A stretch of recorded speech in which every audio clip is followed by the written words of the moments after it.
A warm welcome to all of you to RF Design course, module number 4, Frequency Synthesizer.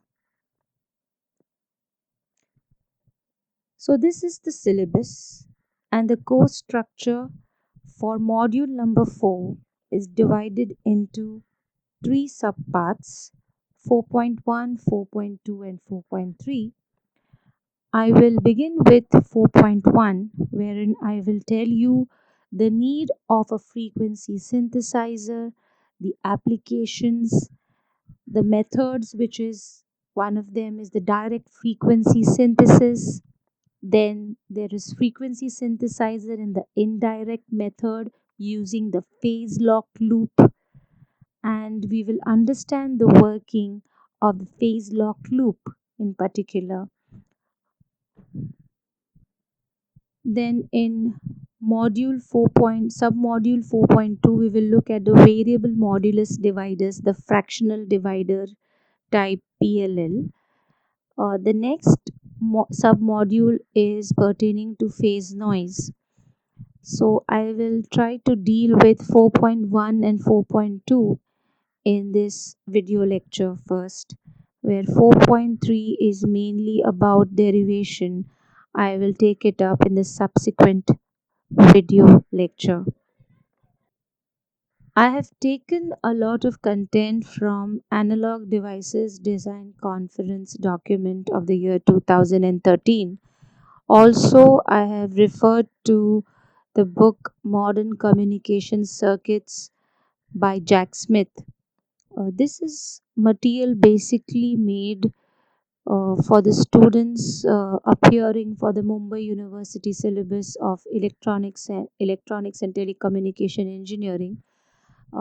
Because of this present lockdown, we are not able to take lectures, and I thought I would reach out to you in this manner.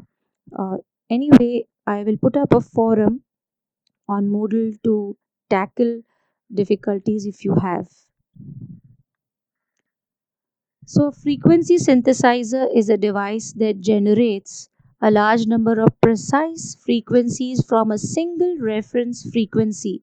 The term frequency synthesis was first used by Finden in 1943 for the generation of frequencies that were a harmonic of a submultiple of reference frequency.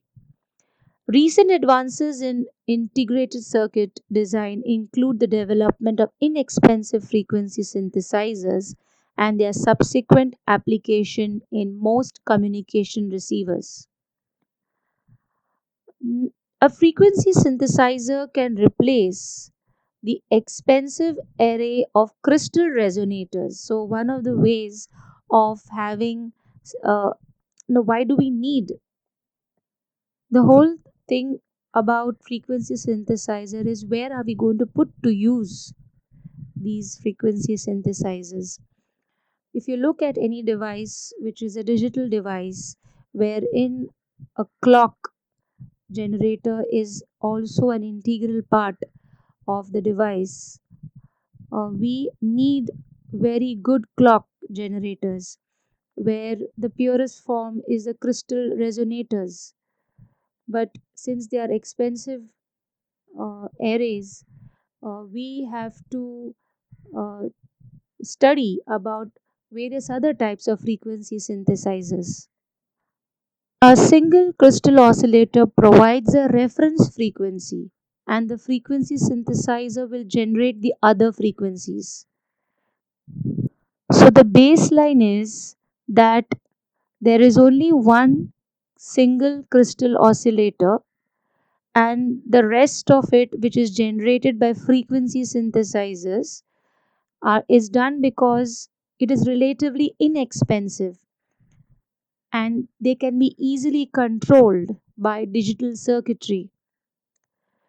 Frequency synthesizers are being in almost in all new communication system designs. The oldest synthesis method, first described by Finden, is referred to as direct frequency synthesis. It utilizes mixers, frequency multipliers, dividers, and bandpass filters. Direct synthesis has been superseded in almost all applications by indirect synthesis, which utilizes phase lock loops, which we'll be doing in the subsequent slides. So here you are looking at one of the methods of direct frequency synthesis. The figure represents a direct frequency synthesizer using a harmonic generator. So direct frequency synthesis is the oldest of the frequency synthesis. It synthesizes a specified frequency from one or more frequency reference frequencies from a combination of harmonic generators, filters, multipliers, dividers, and frequency mixers. Bipolar transistors, because of the exponential base to emitter voltage characteristics, are used as harmonic generators. In this figure, you notice that a multiple oscillator approach is being used. This figure illustrates a method of generating 99 discrete frequencies from 18 crystal oscillators. One switch selects one of the 9 oscillators that cover the frequency range from 1 to 9 kilohertz. So it's here in 1 kilohertz step. And the other switch covers the frequency range from 10 to 90 kilohertz in 10 kilohertz steps. The two signals are then combined in a frequency mixer, and the bandpass filter selects the higher of the two mixer output frequencies. So you notice in both of these methods, the direct frequency synthesis refers to the generation of new frequencies from one or more reference frequencies by using a combination of multipliers, dividers, bandpass filters, and mixers. So, the disadvantages of the direct digital synthesis have been displayed here. One of them is obviously, since you're using a lot of hardware, the cost goes high. Another thing is there are unwanted spurious frequencies which appear at the output, and when you are looking at a wider range of frequencies, a lot of them are welcomed in the band, so a lot of spurious components get into the output. So the disadvantages associated with the direct frequency synthesis are greatly diminished with the frequency synthesis technique that employs a phase lock loop. A simple phase lock loop is illustrated in this figure. We'll be looking at it in a detailed way in the subsequent slides. This is as per taken from the book by Jack Smith, and you can see that there is a phase detector, a filter, a voltage control oscillator, and then you can see a divider N divider circuit here. Alright, so we'll be looking at this very carefully, where FD is the difference frequency at the phase detector, and the output is F0, and you can notice that the output frequency is N times of FD. So this I have taken from the 2013 design conference by Analog Devices. I liked it a lot, and I think I should share the theory part of it with you guys. So in the A figure, you can see the basic PLL model where the blocks are here: the error detector, the loop filter, then there is a voltage control oscillator, and there is a feedback divider. And this is the figure B, which is the standard negative feedback model of a control system model. It's a very simplified model of the same. You can see that the error signal ES is what is generated by the phase detector here. So this ES stands for this ES here in figure A, and GS would be the loop filter and the VCO gains put together, and you have the H of S as in the return path given by the feedback divider. The output of an error detector is amplified, and the portion of the amplified output is given to the negative input, here see, of the error detector. This is called a closed loop. The error signal E of S approaches 0, that is when the reference frequency, that is FREF, and the output frequency F0 are equal. And mind you, here the output frequency F0 is n times of the reference frequency. This particular slide explains to you the working of the phase detector or the frequency detector, because that's the heart of the PLL, and that will tell you whether your F0, that is your output frequency, is n times of the reference frequency, and so that the error signal approaches 0. The PFD is shown to be a D flip-flop, which gives and which drives a charge pump. So you can see the charge pump here. The D-type flip-flop gives a high output when the input is high. The D inputs are held high, and the output drives a current sink and a current source.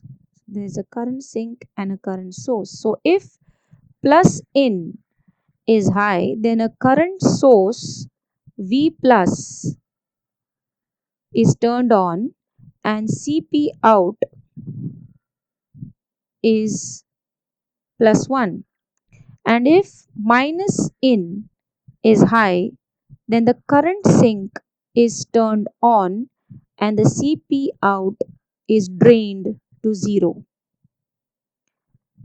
There is a feedback from the output of the flip-flops, that is up and down, which gets routed into an AND gate, and through a delay element it is given to clear the pins of the D flip-flop. The plus in pin has the reference frequency, and minus in pin is given to the VCO, which is divided by N. Now mind you, the VCO frequency runs into gigahertz. That's in the microwave or the RF domain. So the input that goes as minus in, which comes to the VCO, comes from the VCO, is very high, and it has to be divided by N. Whereas here the plus in is from the reference frequency, which is a comparatively lower frequency. So you can see the plus in waveform and the minus in, which is divided by N, and hence you can see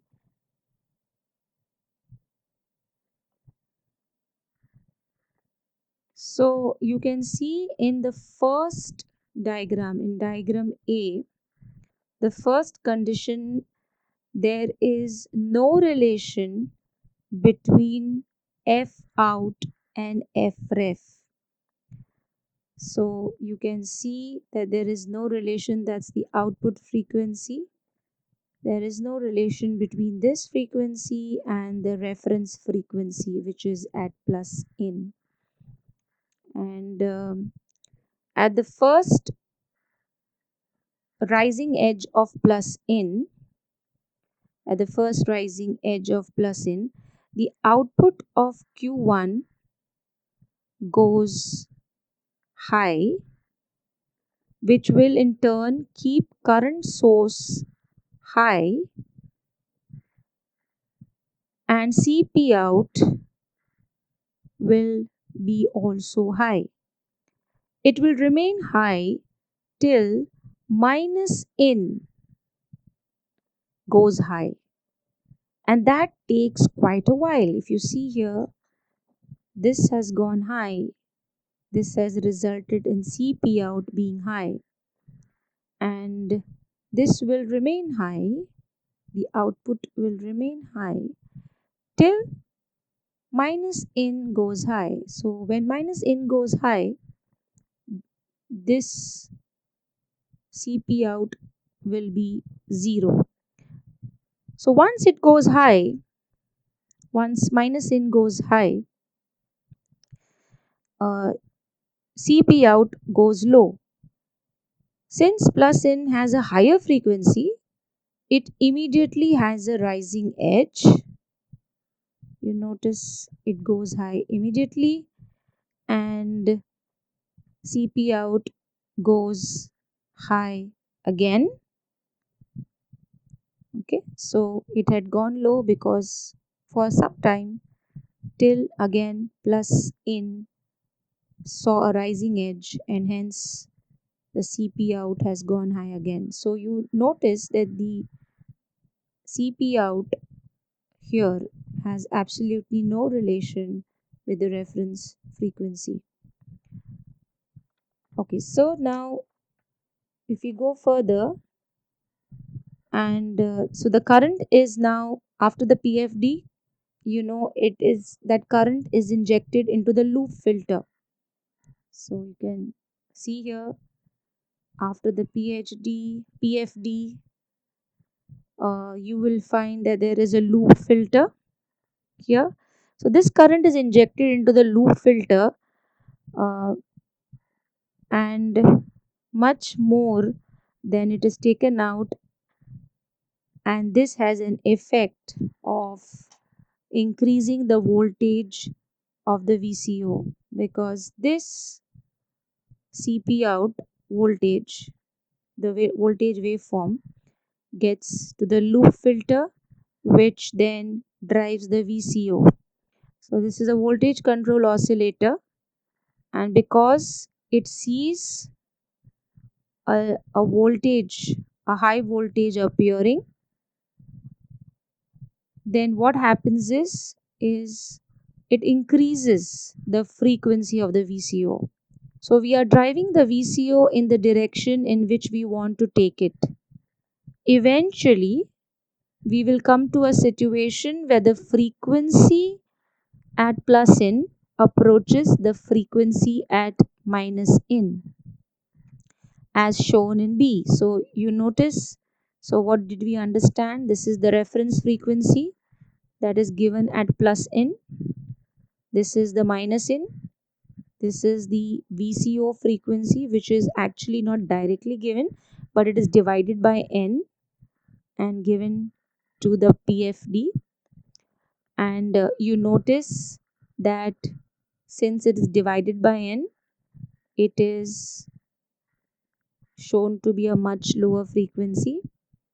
Now you found this output appearing at the output of the PFD, which is then given through the loop filter to the VCO. The VCO sees a voltage, and since it's a voltage control oscillator, its frequency will increase. It is indicating that it has to increase its frequency. and then the VCO will in turn have it will be driven to a higher frequency. And now you notice that slowly the VCO is rising its frequency. And look at figure B. We are discussing the graph of figure B. Now the series of current pulses are observed. So you notice that this will bring the VCO in sync. So slowly, as the CP out voltage will drive the voltage control oscillator to a point where plus in and minus in are in sync. So much to see that we go to figure C. We will see a frequency and phase lock which shows a small amount of positive and negative uh, pulse which will pretty much cancel each other.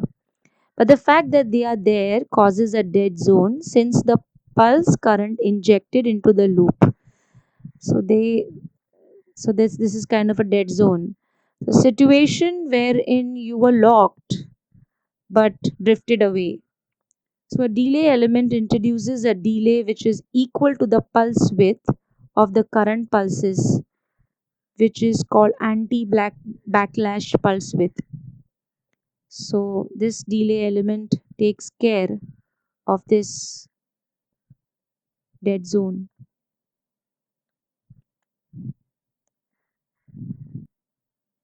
Now let us look at this configuration, adding an input reference divider and a prescaler to the basic PLL.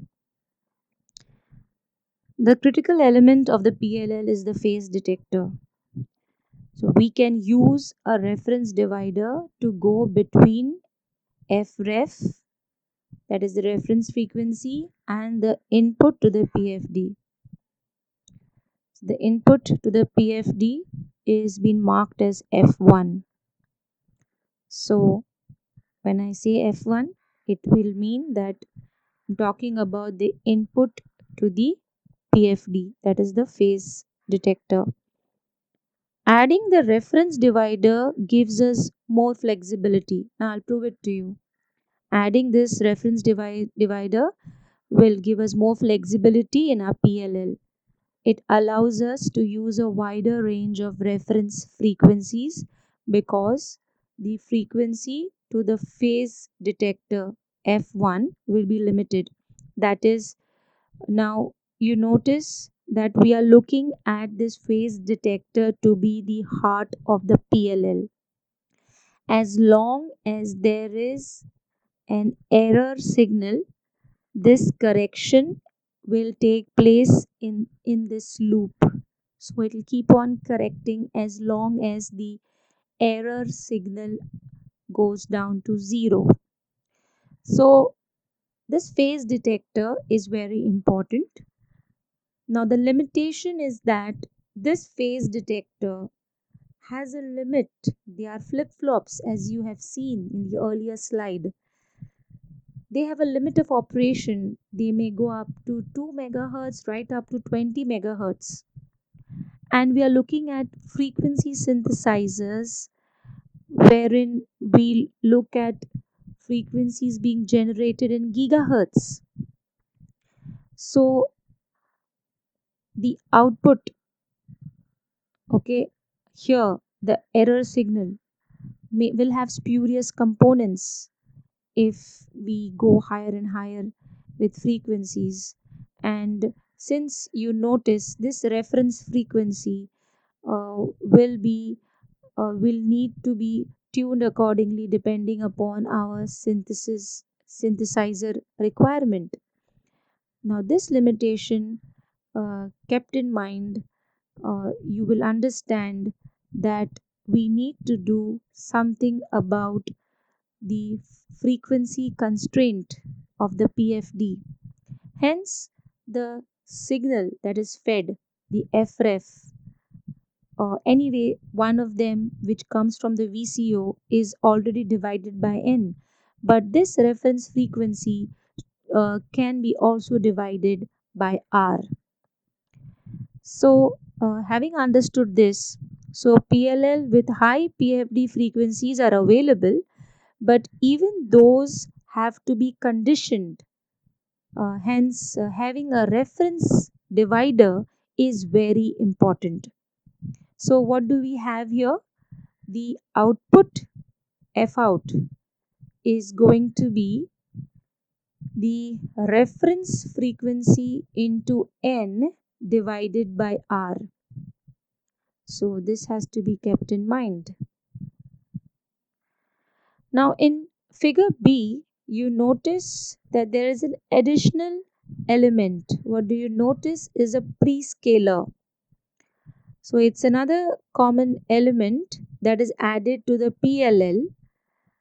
It is an RF prescaler. Now, since this VCO frequency is in the RF band, this prescaler too is in the RF band. So the output of the VCO is fed to the N counter through the prescaler, and the reason for this is that the N counter fabricated is in CMOS, and the frequency of operation of CMOS can be somewhere between 200 to 500 megahertz. However, the frequencies we need to synthesize on PLLs are between 6 to 8 gigahertz. In wireless base stations, the requirement goes up to 2 gigahertz.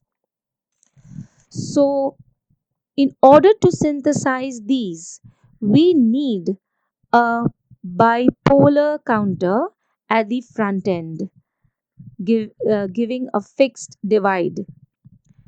To condition the high frequency down to a frequency that the N counter can then act upon. This will again affect the overall transfer function, and now we can say that F out is F ref into N into P divided by R. This slide in particular highlights 2 points of your syllabus content. I will come to that quickly after I finish with this slide. In this slide, uh, there is a comparison made on the integer n type PLL and the fractional n synthesizer. So in the A part, you can see the integer n, and in the B figure, you notice the one below is the fractional n. So let's see the comparison of integer n PLLs with fractional n PLLs. This diagram shows the difference between the two. So in diagram A, we have integer n arrangement, and an example taken here is to synthesize a 900 megahertz frequency. It is done for a GSM system, and in GSM channel spacings are 200 kilohertz. So if you need to tune in a GSM system, you need to tune in 200 kilohertz steps. So if you go from 900 megahertz to 900.2 megahertz, then the next channel would be at 900.4 megahertz. The next one would be 900.6 megahertz, and so on. If you want to do this with an integer n, this is the typical arrangement to do this. We have a typical 10 megahertz reference signal.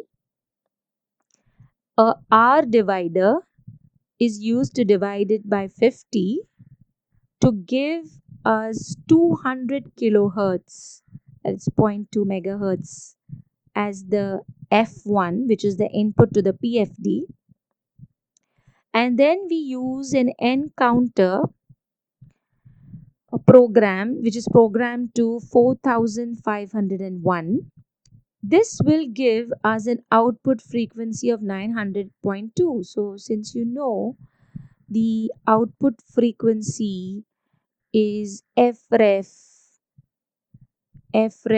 into n by r. So f is 10 megahertz into 4501 divided by 50. You will end up getting the f out, which is 900.2. So in an n integer PLL, the output channel frequency is decided by the input frequency F1, that is the input to the PFD. So whatever be the input PFD frequency, that will be the limit to the output channel frequency spacing. So I can take only steps of 0.2 megahertz every time in a n-type PLL. This is because you are using integer elements as the feedback. So the resolution will depend only due to F1. So having understood this, let us now consider the same scenario and decide to use a fractional N PLL to synthesize the same system. This is what you will have again. You will have a 10 megahertz reference frequency. This time we divide by 10 to give us 1 megahertz to synthesize 900.2 megahertz.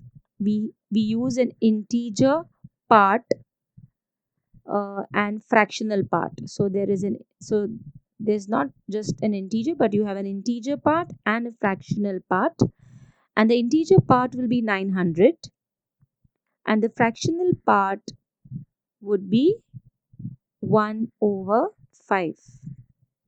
So if you take a 1 megahertz and multiply by 900, then you are left with 900 megahertz plus 1 by 5 into 1 megahertz, which is 0.2 megahertz, and you end up getting 900.2 megahertz.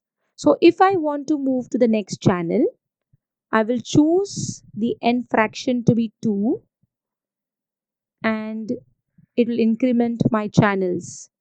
Then I can move on to 3, go to the next channel, and so on. So you notice the n fractional difference with the integer type. This means that the n counter is 900.2 while the the n counter for the for the integer type is 4501. Okay, and for the fractional type, the n counter is 900.2. Now the point to be noted is that the output phase noise, will be coming to it soon in the third submodule of this uh, module, frequency synthesizer, where we'll talk about phase noise. Now the output phase noise in a PLL is proportional to the value of the n counter.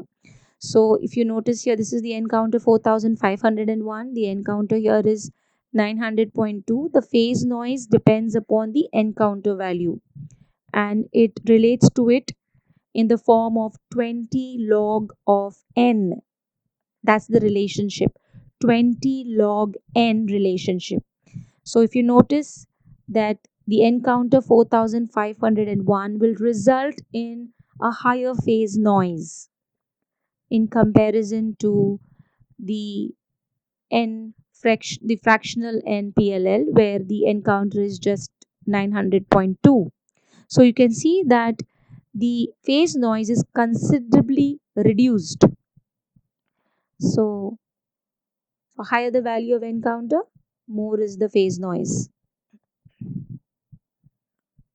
So apart from the phase noise going lower in a fractional N PLL, The other advantage that I would want to talk about is that because your PLL's um, PFD, this PFD is operating at a higher frequency in a fractional N, you will be able to lock the PLL a lot faster than the integer N type. So there are two major advantages of a fractional N PLL. The disadvantage is how you implement the fractionality. There will be spurious outputs in a fractional N PLL, but the phase noise will be much lower.